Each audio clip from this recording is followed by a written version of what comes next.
ہمیں کوئی مسئلہ ہوتا ہے، پرابلم آتی ہے، ہم ساری دنیا سے کہتے ہیں یہ مسئلہ ہو گیا، یہ پرابلم ہو گئی. نہیں، ساری دنیا میں سے کوئی آپ کا مسئلہ حل نہیں کر سکتا. اس سے بات کرو نا جو مسائل کو حل کرنے والا ہے، اس سے عرض کرو نا جو مصیبت کو دور کرنے والا ہے. ادھر ادھر جانے کی بجائے پرابلم یہ ہے جب بھی مشکل آتی ہے ہم سب کے پاس جاتے ہیں، ہم رب کے پاس نہیں جاتے ہیں. جاؤ اس کے پاس جو حل المشکلات ہے، جو مصیبتوں کو حل کرنے والا ہے، اس کی بارگاہ میں فریاد کرو. وہ شاعر کتنی پیاری بات لکھتے ہیں نا، یہ بہت سارے لوگوں کے لیے درس ہے جو اپنی پرابلمز کے لیے دنیا والوں کے پاس جاتے ہیں. ارے اگر پکارنا ہے تو اللہ کی بارگاہ میں پکارو، التجا کرنی ہے تو اللہ کے حبیب سے عرض کرو نا. شاعر لکھتے ہیں کسی کا احسان کیوں اٹھائیں، کسی کو حالات کیوں بتائیں، کسی کا احسان کیوں اٹھائیں، کسی کو حالات کیوں بتائیں. تمہیں سے مانگیں گے تم ہی دو گے، تمہارے در سے ہی لو لگی ہے. ہم اللہ کی بارگاہ میں عرض کریں، اللہ کے حبیب کی بارگاہ میں لو لگائیں. دنیا والوں کے پاس کچھ نہیں رکھا، لیکن ہم دنیا والوں کو بتا کر اپنے صبر کا ثواب بھی ضائع کر دیتے ہیں. دیکھو حضرت ایوب علیہ السلام کا صبر، کسی سے نہ کہا، اللہ کی بارگاہ میں عرض کرتے رہے.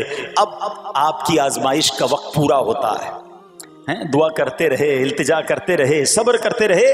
حکم ہوا کہ اپنا پاؤں زمین پر مارو. حضرت ایوب علیہ السلام نے پاؤں زمین پر مارا تو زمین سے ایک چشمہ پھوٹ اٹھا.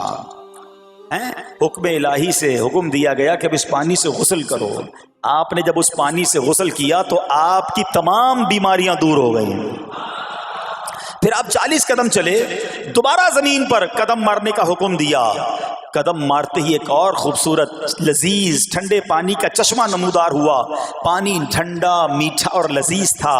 اب آپ نے وہ پانی پیا تو آپ کے باطن میں نور ہی نور پیدا ہو گیا اور آپ کو اعلیٰ درجے کی صحت و نورانیت حاصل ہو گئی. اور سنو، میرا رب تو قادر ہے نا، اللہ تعالیٰ نے آپ کی وہ ساری اولاد جو دب کر کئی سال پہلے مر گئی تھی، انتقال فرما گئے تھے، اللہ نے ان تمام اولاد کو پھر زندہ فرما دیا اور آپ کی بیوی کو دوبارہ جوانی بخشی، اور اب اس کے بعد بھی آپ کی کثیر اولاد ہوئی. سنو، جو جانور چلے گئے تھے نا، اللہ نے مویشی، اسباب، وہ خزانہ اس سے زیادہ آپ کو پھر سے عطا فرما دیا. صبر کیا تھا نا. ان اللہ مع الصابرین. اچھا، یاد سب کو ہے یہ آیت، بچپن سے یاد ہے، اللہ صابروں کے ساتھ ہے، صبر کرنے والوں کے ساتھ ہے. مگر صبر کرنا نہیں ہے، امتحان آنا ہے تو صبر کرنا نہیں ہے. آیت سب کو پتا ہے. اچھا، جس کے ساتھ پرابلم ہو جائے نا، اس کو بھی بندہ درس دینے جا رہا ہوتا ہے، بھائی صبر کرنا، اللہ آپ کو صبر دے. لیکن جب اس پر امتحان آتا تو یہ صبر کرتا نہیں ہے. دوسروں کو درس دے رہا تھا، آج تیری باری آئی ہے نا، تو صبر کا دامن نہ چھوڑیں. میں آپ کو ایک سوال پوچھنا چاہتا ہوں. آج کل ہم بڑے لوگوں سے تعلقات کیوں بنانے کی کوشش کرتے ہیں؟ یار جب کوئی مشکل ٹائم آئے گا نا تو یہ بندہ کام آئے گا، یہ پیسے والا دوست ہے، یہ اس کے تعلقات بہت ہیں، اس کی گورنمنٹ میں بات ہے، اس کی وکیلوں میں بات ہے. 4-5 ایسے دوست ہونے چاہیے. یہ ڈاکٹروں کے اندر بڑی اچھی اس کی دوستی ہے، کوئی ڈاکٹر کا بھی کام آئے گا تو یہ بندہ کام آ جائے گا. ہم دنیا والوں سے تعلقات اس لیے بناتے ہیں تاکہ یار مصیبت آئے تو یہ بندہ کام آئے. اور نارملی اکثر ایسا ہوتا ہے کہ جس سے امید رکھی ہوتی ہے مصیبت کے وقت غائب ہو جاتا ہے. لیکن رب خود قرآن میں فرما رہا ہے، ان اللہ مع الصابرین، صبر کر لو، اللہ کی رحمت تمہارے ساتھ ہو جائے گی. اب میں آپ سے سوال کرتا ہوں، دنیا کے تعلقات ہوں یہ ضروری ہے یا یہ فائدے مند ہے، یا بندہ صبر کر لے تو اللہ کی رحمت ساتھ ہو جائے، سارے غم ویسے ہی دور ہو جائیں گے؟ صبر، اس کو نہیں چھوڑنا ہے. تو حضرت ایوب علیہ السلام کی زندگی میں ایک اور واقعہ یہ ہوا کہ جب آپ بیمار تھے، آپ کو پتہ ہے جب بندہ بیمار ہوتا ہے تو بعض اوقات اس کی طبیعت میں کیفیات بھی ہوتی ہیں. تو آپ نے اپنی زوجہ کو پکارا تو آپ کی زوجہ کچھ دیر میں حاضر ہوئی. تو آپ نے جلال میں آ کر اس کو 100 درے، اپنی زوجہ کو 100 کوڑے مارنے کی قسم کھا لی. اب جب صحت آ گئی تو قسم تو آپ نے کھائی ہوئی تھی، تو اب کیا کرتے؟ اس بیوی نے تو خدمت بھی بہت کی تھی، اب اسے کوئی خاص کیفیت تھی، آپ نے قسم اٹھا لی تھی. سبحان اللہ، ایوب علیہ السلام کو اللہ کریم نے قرآن میں کیا حکم دیا کہ اے ایوب، آپ ایک یعنی 100 جس کو کہتے ہیں تنکے، 100 تنکوں والی جھاڑو لیں اور اس جھاڑو کو ایک مرتبہ اپنی بیوی کو مار دیجئے تو آپ کی قسم جو ہے وہ پوری ہو جائے گی، یعنی قسم کا کفارہ نہیں دینا ہوگا۔ اللہ اکبر، اللہ نے اس نبی علیہ السلام کی فرما بردار بیوی کی جو سزا تھی یا جو معاملہ تھا اس کو کتنا آسان فرما دیا۔ تو رب کریم نے قرآن مجید فرقان حمید میں اس کو کس طرح بیان فرمایا، وَخُذْ بِيَدِكَ ضِغْثًا فَاضْرِب بِهِ وَلَا تَحْنَثْ، فرمایا کہ اپنے ہاتھ میں ایک جھاڑو لے کر اسے مار دے اور قسم نہ توڑ، اِنَّا وَجَدْنَاهُ صَابِرًا، فرمایا ہم نے اسے صابر پایا، نعم العبد، کیا اچھا بندہ، اِنَّهُ اواب، بے شک وہ بہت رجوع لانے والا ہے۔ ارے آج دنیا کسی کو کہے یہ صبر والا ہے، حضرت ایوب کی شان دیکھو کہ رب فرما رہا ہے قرآن میں اِنَّا وَجَدْنَاهُ صَابِرًا، اور ہم نے ایوب کو صبر کرنے والا پایا، صابر پایا۔ اللہ حضرت ایوب کے صبر کے صدقے ہمیں بھی صابرین میں شامل فرما لے۔ اللہ اکبر، سبحان اللہ۔ اور رب کریم نے جو اواب فرمایا، علماء کہتے ہیں کہ یہ اواب کے لاجواب خطاب کو جو آپ کے سر مبارک پر ایک تاج کی طرح رکھ دیا گیا، کیونکہ اواب کے معنی کیا ہے، انہو اواب، بے شک وہ بہت رجوع لانے والا ہے۔ اللہ اکبر، صبر کیا تو رب نے کیسے کیسے القاب جو ہیں وہ قرآن میں عطا فرمائے۔ یہاں ایک اور بات بھی سیکھنے والی ہے کہ حضرت ایوب علیہ السلام کے صبر کا کمال یہ ہے کہ قرآن میں ذکر آ گیا، اب صبح قیامت تک حافظ تلاوت کریں گے، تراویح میں قرآن پڑھا جائے گا، جب بھی قرآن کی تلاوت دنیا کے کونے کونے میں کی جائے گی، قیامت تک حضرت ایوب کے صبر کا ذکر ہوتا رہے گا۔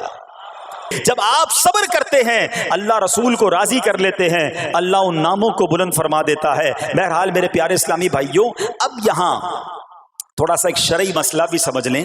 بعض اوقات کہ آپ لفظ سنتے ہیلا، اچھا کچھ لوگ جب یہ لفظ ہیلا سنتے ہیں تو کنفیوز ہو جاتے ہیں، یار یہ کیا، ایک کام کرنا تھا اس کو ایک اور طریقے سے کر دیا، ہمیں سمجھ نہیں آ رہا، عجیب عجیب سی لوگ باتیں کرتے ہیں۔ سبحان اللہ، علماء فرماتے ہیں پہلے ہیلے کا مسئلہ سمجھ لیں۔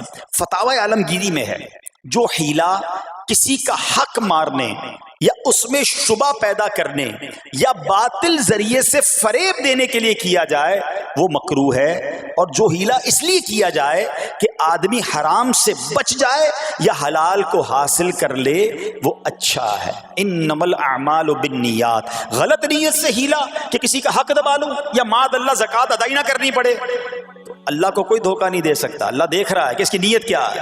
لیکن ہیلا اس لیے ہے کہ حرام سے بچ جائے، حلال حاصل کر لیا جائے، تو اس کی جو جواز کی صورتیں ہیں علماء نے فرمایا یہ آیت اس میں دلیل ہے، اور آیت کیا تھی، وَخُذْ بِيَدِكَ ضِغْثًا فَاضْرِب بِهِ وَلَا تَحْنَثْ، اور فرمایا اپنے ہاتھ سے ایک جھاڑو لے کر اسے مار دو اور قسم نہ توڑو۔ قسم تو 100 کوڑے مارنے کی تھی، اللہ کریم نے آسانی کا راستہ بتایا۔ ہاں ایک بات یاد رہے، یہ بڑی امپورٹنٹ بات کرنے جا رہا ہوں کہ مفتیان کرام، قابل اعتماد مفتیان کرام سے رہنمائی لے کر ہم جیسے لوگوں کو، عوام الناس کو کوئی ہیلا اپنے طور پہ نہیں کر لینا چاہیے۔ ہاں، کیونکہ بعض ہیلوں کی شرعی طور پر اجازت نہیں ہوتی، اور بعض اوقات ہیلا کرنے میں ایسی غلطی لوگ کر جاتے ہیں جن کی وجہ سے ہیلا ہوتا ہی نہیں ہے۔ تو یہاں صرف آپ کو دلیل بتانا تھا، باقی اگر کسی قسم کا کوئی شرعی ہیلا کرنا ہے تو قابل اعتماد مفتیان کرام سے رجوع کیا جائے۔ سبحان اللہ۔ اب حضرت ایوب علیہ السلام کے صبر کی بات ہوئی ہے نا،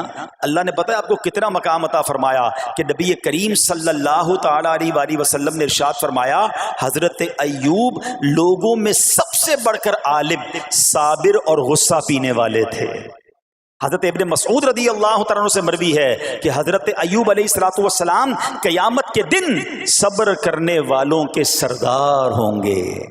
ہاں، صبر کرنے والوں کے بھی سردار ہوں گے۔ اچھا بعض اوقات ہوتا کیا ہے، اچانک کوئی پرابلم آ گئی، کہیں آگ لگ گئی، گاڑی میں نقصان ہو گیا، پیسے چوری ہو گئے، موبائل چوری ہو گیا، کوئی چیز میں نقصان ہو گیا، کاروبار میں نقصان ہو گیا، صحت خراب ہوئی، بندہ کہتا ہے یار یہ میرے ساتھ کیوں ہوا ہے، میں نے ایسا کیا کیا ہے۔ بعض اوقات زبان سے شکوے، شکایت، حالانکہ قرآن مجید فرقان حمید نے تو پہلے ہی ہمیں بتا دیا ہے ہمارا پرابلم پتہ ہی کیا ہے۔ ہم بہت ساری باتیں جانتے ہیں دنیا کی، قرآن و حدیث پڑھتے نہیں ہیں تو مینٹلی پریپیئرڈ نہیں رہتے۔ آپ کو پہلے ہی پتا ہو کہ یار گرمیاں آنے والی ہیں تو اچانک گرمی آئیں گی تو پریشان نہیں ہوں گے نا. آپ کو پتا تھا جون جولائی میں گرمی ہوتی ہے بھائی, سردیاں نہیں ہوتی. آپ پنکھا بھی تیار رکھتے ہیں, ٹھنڈا پانی کا انتظام بھی رکھتے ہیں, گرمی کے وقت باہر کم نکلتے ہیں. اور سردیاں آتی ہیں آپ کو پہلے ہی پتا ہوتا ہے, رضائی تیار کر لیتے ہیں, سویٹر نکال لیتے ہیں. ایسا نہیں ہوتا کہ صبح اٹھتے تو 40 ڈگری ہوتا ہے, دوسرے دن اٹھتے تو 5 ڈگری ہوتا ہے. بندہ کہ یار آج ٹھنڈ کی ہو گئی, کل گرمی کی ہو گئی. مینٹلی پریپیئرڈ جب بندہ ہوتا ہے تو وہ تیار ہوتا ہے.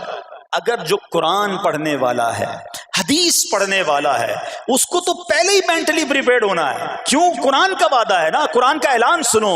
اللہ کریم قرآن مجید میں کیا ارشاد فرماتا ہے؟ بسم اللہ الرحمن الرحیم وَلَنَبْلُوَنَّكُمْ بِشَيْءٍ مِّنَ الْخَوْفِ وَالْجُوعِ وَنَقْصٍ مِّنَ الْأَمْوَالِ وَالْأَنفُسِ وَالثَّمَرَاتِ وَبَشِّرِ الصَّابِرِينَ. اور ضرور ہم تمہیں آزمائیں گے. کیا فرمایا؟ ضرور آزمائیں گے, تیار رہو. There is examination. اچھا, آزمائش کن کی چیزوں کی ہوگی؟ سبحان اللہ, قرآن نے لسٹ بھی دے دی ہے کہ آزمائش کیا ہوگی. فرمایا کچھ ڈر سے, اچانک خوف آ جاتا ہے نا, کوئی دشمن آ جاتا ہے, کوئی دھمکی دے رہا ہوتا ہے, اچانک حالات خراب ہو جاتے ہیں, دل میں خوف بیٹھ جاتا ہے.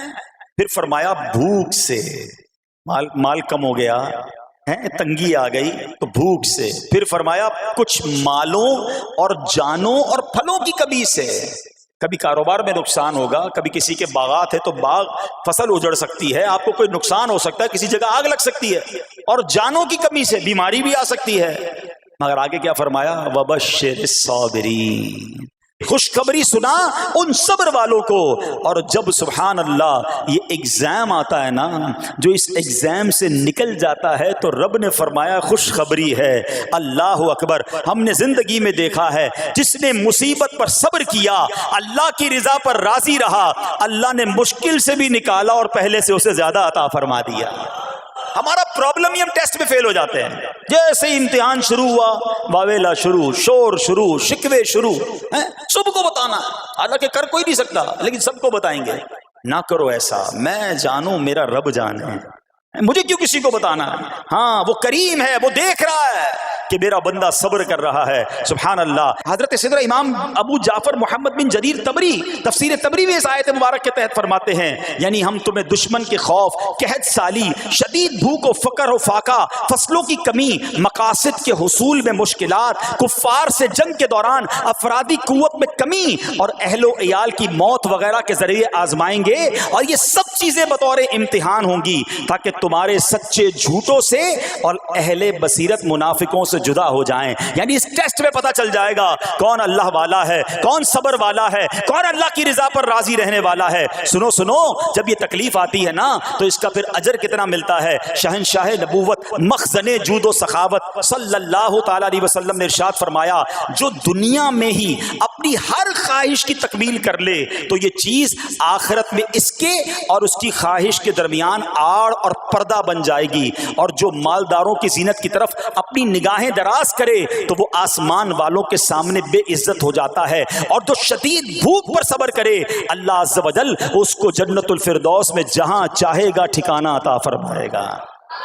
ہاں, ہر چیز پوری ہو جائے, جو چاہیے وہ مل جائے, یہ نہیں ہونا چاہیے. کچھ نہ کچھ آزمائشیں آئیں گی, اور اگر سب ادھر مل گیا تو ادھر پھر کیا ملے گا. ہم اللہ سے یہ دعا کرتے ہیں کہ ادھر بھی عطا فرمائے, ادھر بھی محروم نہ کرے. ہاں, ہمیں ڈرتے بھی رہنا چاہیے کہ یار میں جو مانگتا ہوں ادھر مل جاتا ہے, کہیں وہاں محروم نہ رہ جاؤں. تو آزمائش آئے تو صبر کرنا چاہیے, اللہ کی رضا کے طور پہ زندگی گزارنی چاہیے. ایک بار نبی پاک علیہ الصلوۃ والسلام انصار کے پاس تشریف لے گئے تو فرمایا کیا تم مومن ہو؟ بڑا کمال کا سوال جواب ہے, ذرا غور کیجئے گا. ہمارے پاس بھی کوئی آ کر کہے کہ کیا تم مومن ہو تو ہم کیا جواب دیں گے؟ صحابہ خاموش رہے. سیدنا فاروق اعظم نے کہا حضور ہاں ہم مومن ہیں. شاید ہمارا بھی جواب یہی ہوگا مومن ہیں. مگر اگلا سوال سنو نبی پاک علیہ الصلوۃ والسلام کا. فرمایا کہ اگر تم مومن ہو تو تمہارے ایمان کی علامت کیا ہے؟ ہاں, اب ہم سے کوئی یہ سوال کرے تو ہم جواب کیسے دیں گے؟ بھائی تم کہہ رہے ہو مومن ہیں, واٹ از دا سمٹمز, کوئی نشانی, کوئی علامت تو بتاؤ نا. اب یہ سوال کرنے والے کون ہیں؟ پیارے آقا صلی اللہ تعالی علیہ وآلہ وسلم. صحابہ سامنے بیٹھے ہیں. ارشاد فرمایا مومن ہو تو علامت کیا ہے؟ تو کیا شاندار جواب دیا کہ صحابہ کرام نے کہ ہم جب فراخی کی حالت ہوتی ہے نا, آسانی ہوتی ہے, تو ہم شکر ادا کرتے ہیں. جب آزمائش آتا ہے، کوئی پرابلم آتی ہے، ہم صبر کرتے ہیں اور اللہ کے فیصلے پر راضی رہتے ہیں۔ نبی اکرم علیہ الصلوۃ والسلام نے جواب میں کیا فرمایا؟ رب کعبہ کی قسم تم مومن ہو۔ تو پتہ یہ چلا کہ مومن ہونے کی نشانی یہ ہے کہ جب اچھے دن آئیں تو شکر کرے، اور مشکل کے دن آئیں تو اللہ کی رضا پر، اللہ کے فیصلوں پر راضی رہے، صبر کرے۔ اب آؤ سوال کرتے ہیں، اچھے دن آتے تو ہم کیا کرتے ہیں؟ ارے بھائی میں تو انتظار میں تھا، تھوڑے پیسے آئیں تو فلاں عیاشی کروں، فلاں گناہ کروں، تھوڑے پیسے تھے تو وہ کام ہی نہیں کر پا رہا تھا، اب تو موقع لگا ہے، اب تو دن آئے ہیں۔ معاذ اللہ، جس کو اللہ نعمتیں دیتا ہے، فراخی دیتا ہے، تو وہ اللہ کی نافرمانی میں لگ جاتا ہے، اور جب اس کو کوئی آزمائش بھیجتا ہے تو وہ ناشکری کہہ کر، بلکہ بعض اوقات تو کفریہ کلمات منہ سے نکال کر ایمان سے بھی ہاتھ دھو بیٹھتا ہے۔ ایسا نہیں ہونا چاہیے۔ عقل مند وہ ہے، یاد رکھنا کہ رب جتنی عطائیں بڑھائے ہم اتنے سجدے بڑھائیں، ہم اتنے صدقے بڑھائیں۔ دیکھو نا دنیا میں کیا ہوتا ہے، آپ کو کوئی تحفہ دے، آپ کیا کہتے ہیں؟ شکریہ، جزاک اللہ۔ دوبارہ تحفہ دے، آپ کہتے ہیں بہت مہربانی۔ تیسری بار دے، بندہ کہ یار یہ تو مجھ پر کتنا مہربان ہے۔ اتنی مہربانیاں، ناراض نہیں ہونا چاہیے۔ جو تمہیں دنیا میں 2-4 تحفے دے دے، تم اسے ناراض نہیں کرنا چاہتے۔ جب سے میں پیدا ہوا، جب سے وہ نواز رہا ہے، وہ ناراض نہ ہو جائے اس کا کوئی خیال نہیں، وہ دیے جا رہا ہے۔ ہم تو دیکھتے ہیں نا، بندہ غریب ہوتا ہے، تھوڑے گناہ، جیسے جیسے امیر ہوتا گیا اس کے پر پرزے نکلنا شروع ہو جاتے ہیں، مسجد سے دور، نمازوں سے دور، معاذ اللہ حرام کاموں میں پڑ جاتا ہے۔ ارے اللہ کے بندے، تجھے رب نواز رہا ہے، تیرے تو سجدے بڑھنے چاہیے تھے۔ لیکن ہوتا کیا ہے، وہ عطائیں بڑھاتا ہے، لوگ خطائیں بڑھاتے ہیں۔ نہ کرو ایسا۔ جب فراخی ہو، جب اللہ کی طرف سے آسانی ہو تو شکر ہو، اور جب آزمائش آئے تو صبر ہو۔ یہی مومن کی نشانی ہے، اور اللہ سے دعا کرتے ہیں کہ اللہ کریم ہمیں اپنے شکر گزار اور صبر کرنے والے بندوں میں شامل فرما لے۔ اور یقین کریں، صبر کا جو پھل ہے نا، وہ کہتے ہیں نا صبر کا پھل میٹھا، اوہو بالکل ٹھیک کہا، بلکہ بہت میٹھا ہے۔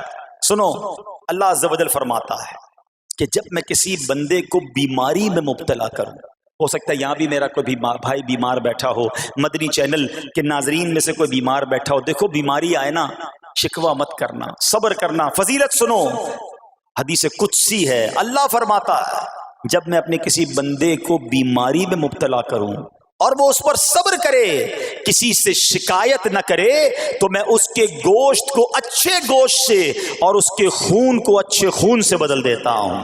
پھر اگر اسے شفا دیتا ہوں تو ایسی شفا دیتا ہوں کہ اس کے نامہ اعمال میں کوئی گناہ نہیں رہتا، اور اگر میں اسے دنیا سے اٹھا لوں تو اسے اپنی رحمت کاملہ کے سائے میں لے جاتا ہوں۔ ارے کمال ہو گیا، بیماری آئی، بیماری جب جاتی ہے تو گناہوں سے بھی پاک کر کے جاتی ہے۔ صرف ایک ہی تو کنڈیشن ہے، صبر کرنا۔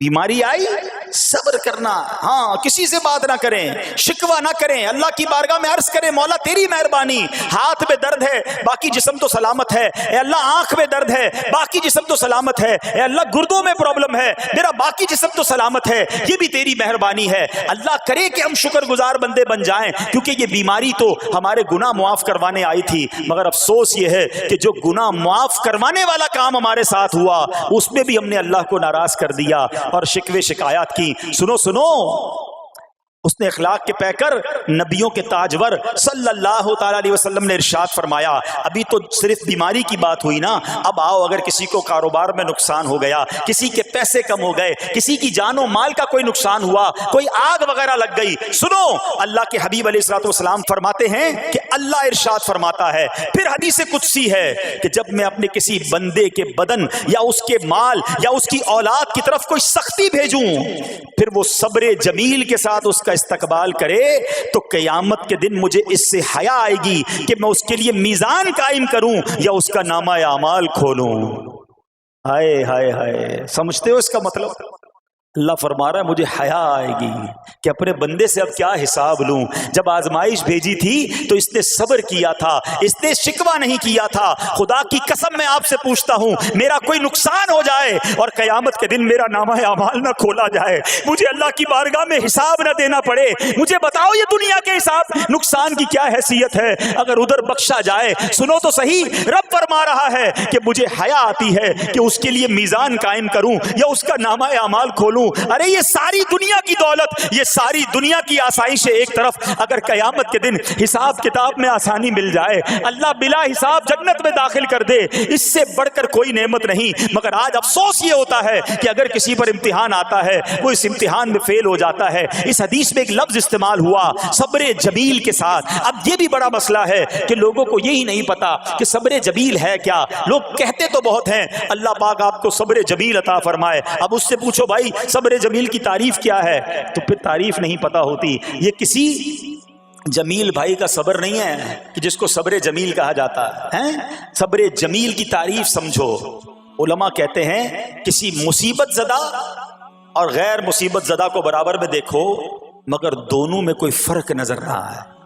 یعنی چہرہ بھی نہ بتائے کہ وہ کسی مشکل میں ہے, اس کی عادتیں بھی نہ بتائیں کہ وہ کسی پرابلم میں ہے, یعنی اس کو دیکھ کر پتہ ہی نہ چلے کہ وہ بڑی مشکل میں ہے. فرمایا یہ ہے صبر جمیل. مگر آج ہمارا حال یہ ہے, ہمارا چہرہ بتا دیتا ہے بھائی خیر تو ہے, بڑی ٹینشن میں ہو, ہاں یار کیا کروں بس موبائل ٹوٹ گیا, ارے بھائی بڑی چہرے پہ بڑی ہوائیاں اڑ رہی ہیں, بس کیا کروں جناب آج 5,000 روپے کھو گئے. 5,000 روپے کھو جائیں, چھوٹا سا نقصان ہو جائے, ہمارا چہرہ بتا دیتا ہے کہ ہمارے ساتھ کوئی معاملہ ہوا ہے. صبر جمیل یہ ہے کہ دیکھ کر کوئی پہچان ہی نہ سکے کہ یہ بندہ کتنی مشکل میں ہے, چاہے اندر کتنی تکلیف میں ہو, دنیا والوں کو نہ بتائے کیونکہ وہ رب کا بندہ ہے, وہ اللہ کی بارگاہ میں فریاد کرے. یہ صبر جمیل ہے اور اللہ اسے ہم سب کو نصیب فرمائے. ہاں یہ بڑی کمال کی بات ہے. ہم کیا کرتے ہیں, سارے جہان کو بتاتے ہیں. اچھا پھر آخر میں لوگ کہتے بھی ہیں, جب پورے محلے کو بتا دیا نا, پھر اس کے بعد کہتے ہیں بس کیا کریں بھائی صبر ہی کر رہے ہیں.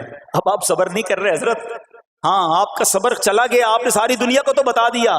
صبر یہ ہے کہ صبر پہلے صدمے پر ہوتا ہے. جیسے ہی آپ کو کوئی صدمہ لگا نا, اب آپ جانے رب جانے, نہ بتائیں کسی کو, ٹھیک ہے, وہ الگ بات ہے آپ کسی کو دعا کے لیے کہہ دیں, لیکن بڑا نقصان ہو گیا, بڑی مشکل ہو گئی, بڑی پریشانی ہو گئی, اس سے حل تو کوئی نہیں ہونا. اچھا ہمارا ماجرا ایک اور بھی بڑا عجیب ہے, مشکل ہو جائے تو سب کو بتاتے ہیں, آسانی ہو جائے تو پھر کسی کو نہیں بتاتے.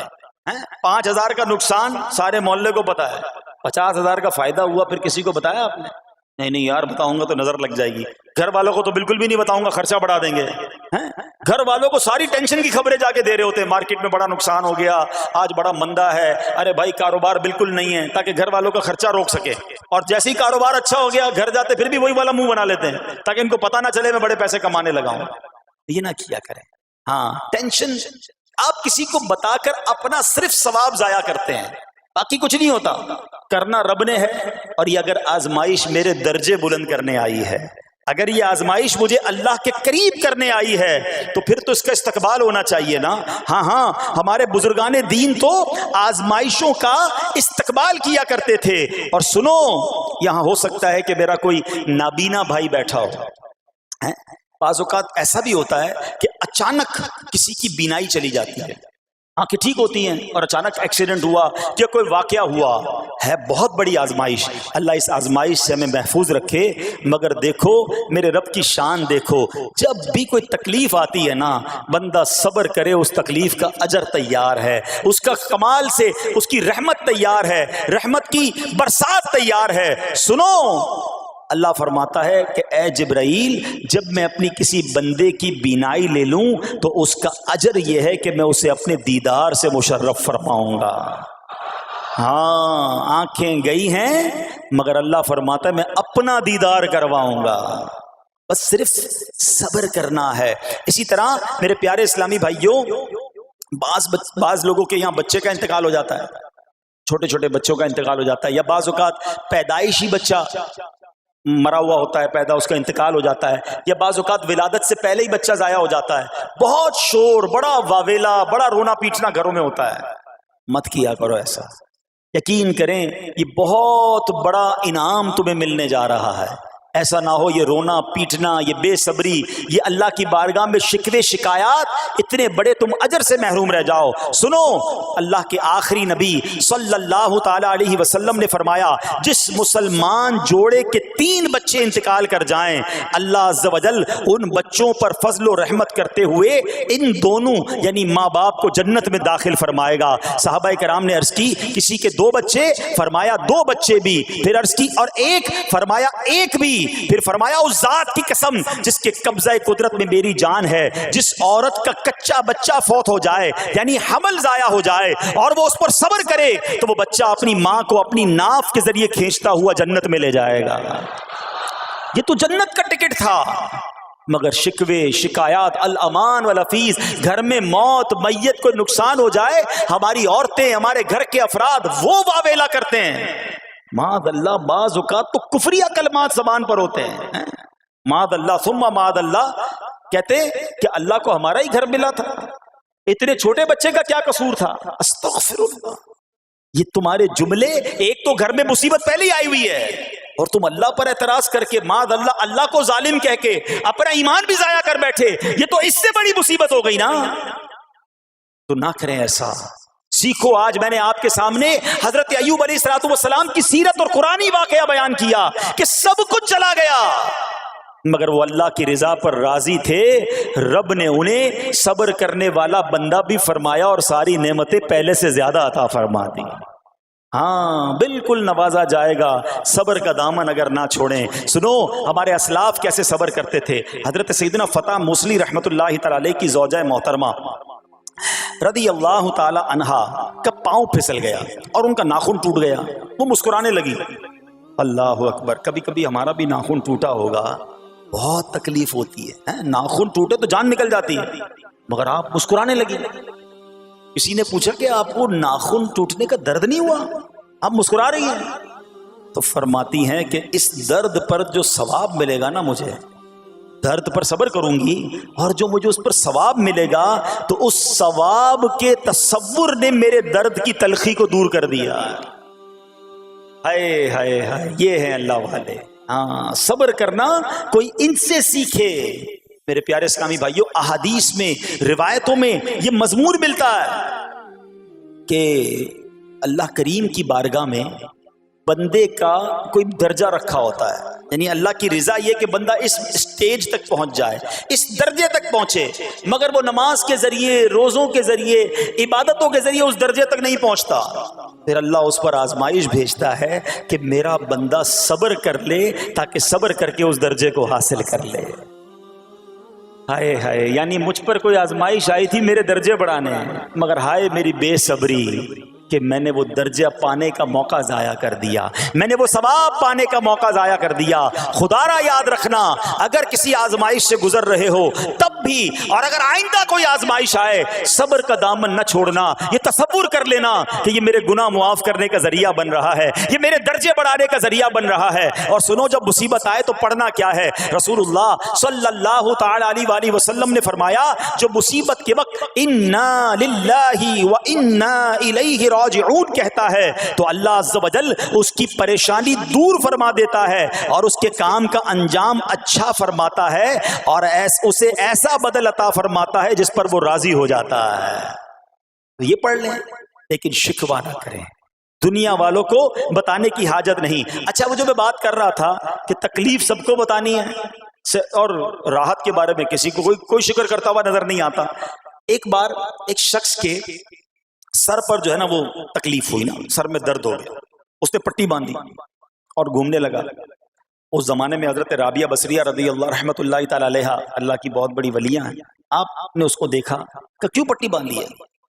وہ کہتا سر میں درد تھا اس لیے پٹی باندھی ہے۔ بات تھوڑی سی باریک ہے، سمجھدار لوگ سمجھیں گے، اس لیے پٹی باندھی ہے کہ سر میں درد تھا۔ اللہ اکبر۔ اس اللہ والی نے پتہ ہے کیا کہا؟ آپ کہتی ہیں کبھی صحت کی پٹی بھی باندھی ہے؟ ہاں، یہ جملہ ہے بڑا سمجھنے والا ہے، یعنی اللہ نے اتنے دنوں تک صحت میں رکھا تو کسی کو نہیں بتایا، اور تھوڑے دنوں کی تکلیف آئی تو پٹی باندھ کے سب کو بتانے چلا ہے کہ رب نے بیمار کیا ہے۔ ہاں ہمیں اللہ کریم کی طرف سے آزمائش ہمیشہ تھوڑی آتی ہے. اگر اپنی زندگی کا ہم پورا عرصہ کیلکولیٹ کریں نا کہ بھئی 40 سال کا کوئی بندہ ہو گیا تو کتنے دن ہوئے 40 سال میں؟ ٹھیک ہے، ایک بار کبھی بیٹھ کے اکیلے میں حساب کرنا، اتنے ہزار دن میں نے دنیا میں گزارے، کتنے دن بیمار رہا؟ تو شاید چند دن، 100 دن، 50 دن، 200 دن بنیں گے. کئی ہزار دنوں میں سے اگر چند دن اللہ نے مجھ پر آزمائش ڈالی تو ہزاروں دن راحت بھی تو ڈالی نا، صحت بھی تو عطا فرمایا. اتنے دن جس رب نے چھاؤں میں کھڑا کیا، اگر تھوڑی دیر کے لیے دھوپ آئی ہے تو مجھے شکوہ نہیں کرنے چاہیے. یاد رکھنا ہر رات کے بعد صبح ہے، ہر دھوپ کے بعد چھاؤں ہے. اگر تم انتظار کرو گے تو رب ایسی رحمت تم پر نازل کرے گا، اپنے غیب کے خزانوں سے عطا فرمائے گا. قرآن میں رب نے وعدہ کیا ہے وَمَن يَتَوَکَّلْ عَلَى اللَّهِ فَهُوَ حَسْبُهُ، جو اللہ پر بھروسہ کرے اللہ اس کے لیے کافی ہے. مگر ہمارا پرابلم یہ ہے کہ جب مشکل آتی ہے ہم یہ ساری باتیں بھول کر بس شکوہ، شکایات اور پریشانی میں چلے جاتے ہیں. ارے آپ اس مصیبت کو اللہ کی طرف سے نعمت سمجھ لو، اللہ کی طرف سے یہ سمجھ لو کہ میرے گناہ معاف کروانے، میرے درجات بلند کرنے کے لیے آیا ہے. اچھا اب ایک اور بات، بعض اوقات شیطان ہے نا وہ کسی کے دماغ میں وسوسہ ڈالتا ہے کہ یار جب میں نمازیں نہیں پڑھتا تھا نا تب تو اتنا پریشان نہیں رہتا تھا، جب سے نمازیں شروع کی، دعوت اسلامی کے اجتماع میں آنے لگا، مدنی قافلوں میں سفر شروع کر دیا، اب تو میں نے کچھ ذمہ داری بھی لینا شروع کر دی ہے. ارے میں نے جب سے امامہ پہنا ہے، یہ داڑھی رکھ لی ہے، میری کوئی اسلامی بہن سن رہی ہے کہ بے پردہ گھومتی تھی تو کوئی اتنا ٹینشن نہیں تھا، اب میں نے جناب پردہ کرنا شروع کیا ہے، قرآن پڑھنا شروع کیا ہے تو ٹینشنیں شروع ہو گئی ہیں. اب شیطان بعض لوگوں کے ذہنوں میں یہ وسوسہ ڈالتا ہے کہ میں تو دین کے قریب ہو رہا ہوں، اللہ کے قریب ہو رہا ہوں، اور مجھ پر آزمائشیں کیوں آ رہی ہیں؟ سنو سبحان اللہ، اللہ کے حبیب علیہ الصلوۃ والسلام کی کیا شان ہے. ہم اعلیٰ حضرت ایسے ہی نہیں کہتے کہ میں نثار تیرے کلام پر، ملی یوں تو کس کو زبان نہیں، وہ سخن ہے جس میں سخن نہ ہو، وہ بیان ہے جس کا بیان نہیں. میرے آقا نے کم و بیش 1450 سال پہلے یہ مسئلہ سالو کر دیا. حضرت سیدنا سعد بن ابو وقاص رضی اللہ تعالیٰ عنہ فرماتے ہیں کہ میں نے عرض کی یا رسول اللہ صلی اللہ تعالیٰ علیہ وسلم، سب سے زیادہ مصیبتیں کن لوگوں پر؟ گلی مکا دی نا، پنجابی میں کہتے ہیں نا گالی بات ہی ختم کر دی. حضور یہ بتائیں سب سے زیادہ مصیبتیں کن لوگوں پر آئیں؟ پیارے آقا نے فرمایا انبیاء پر. اللہ اکبر، اللہ کے سب سے قریب تو انبیاء ہیں نا، انبیاء پر، پھر ان لوگوں کے بعد جو لوگ بہتر ہیں، پھر ان کے بعد جو بہتر ہیں. سنو اب اگلا جملہ، بندے کو اپنی دینداری کے اعتبار سے مصیبت میں مبتلا کیا جاتا ہے. اگر وہ دین میں سخت ہوتا ہے اس کی آزمائش بھی سخت ہوتی ہے، اگر وہ دین میں کمزور ہوتا ہے تو اللہ عز و جل اس کی دینداری کے مطابق اسے آزماتا ہے. بندہ مصیبت میں مبتلا ہوتا رہتا ہے یہاں تک کہ اس کے دنیا میں ہی اس کے سارے گناہ بخش دیے جاتے ہیں. گویا اللہ کی یہ رحمت ہے کہ بندہ بڑا نیک ہو رہا ہے، رب چاہتا ہے کہ اس بندے پر آزمائش بھیجوں، میرا نیک بندہ صبر کرے، اس کے گناہ معاف ہو جائیں اور میرے پاس آئے تو اس کو جنت میں داخل کر دوں. اللہ اکبر. اے پیارے اسلامی بھائیو یاد رکھنا، اب جو میں نے ایک سوال قائم کیا تھا نا کہ یار میں تو دین کے قریب، میں تو اللہ کے قریب ہونے کی کوشش کر رہا ہوں اور ایک کے بعد ایک آزمائش آ رہی ہے، یہ کیا ہے؟ اب ایک اور حدیث سن لو. سبحان اللہ، حضرت سیدنا انس رضی اللہ تعالیٰ عنہ سے روایت ہے، سرکار والا تبار، ہم بے کسوں کے مددگار، شفیع روز شمار، دو عالم کے مالک و مختار صلی اللہ تعالی علیہ وآلہ وسلم نے فرمایا جب اللہ عز و جل کسی بندے سے محبت فرماتا ہے، سننا ذرا غور سے، اللہ عز و جل جب اپنے کسی بندے سے محبت فرماتا ہے یا اسے اپنا دوست بنانے کا ارادہ فرماتا ہے تو اس پر آزمائشوں کی بارش فرما دیتا ہے. اب سوال ہے نا کہ میں اللہ دوست بھی بنا رہا ہے، اللہ کریم اس پر محبت بھی فرما رہا ہے اور آزمائشیں بھی بھیج رہا ہے. دوست پر آزمائشیں کون بھیجتا ہے؟ دوست کو تو راحتیں ڈالی جاتی ہیں. ہائے ہائے، اب یہی تو امتحان ہے، یہی تو چیک ہے. سنو، نبی پاک فرماتے ہیں جب اللہ اس پر آزمائش بھیجتا ہے نا، وہ بندہ اپنے رب کو پکارتا ہے اے میرے رب عز و جل، تو اللہ فرماتا ہے میرے بندے تو جو کچھ مجھ سے مانگے گا میں تجھے عطا فرماؤں گا، تو جلد ہی تجھے دے دوں گا اور اسے تیری آخرت کے لیے ذخیرہ کر دوں گا۔ سبحان اللہ، یعنی اللہ والوں کو آزمایا جاتا ہے، ان کے درجات بلند کیے جاتے ہیں، ان کے گناہ معاف کیے جاتے ہیں۔ تو اے میرے پیارے اسلامی بھائیوں، کبھی بھی یہ ذہن میں خیال مت لانا کہ یار میں دین میں قریب آ رہا ہوں، میری آزمائشیں بڑھ رہی ہیں، سمجھ لو امتحان شروع ہو گیا ہے، ٹیسٹ شروع ہو گیا ہے، اب اس ٹیسٹ میں مجھے کامیاب ہونا ہے اور اللہ کے مزید قریب جانا ہے۔ زندگی میں جو گناہ ہو گئے ہیں یہ میرے گناہوں کا انشاءاللہ کفارہ بن جائے گا،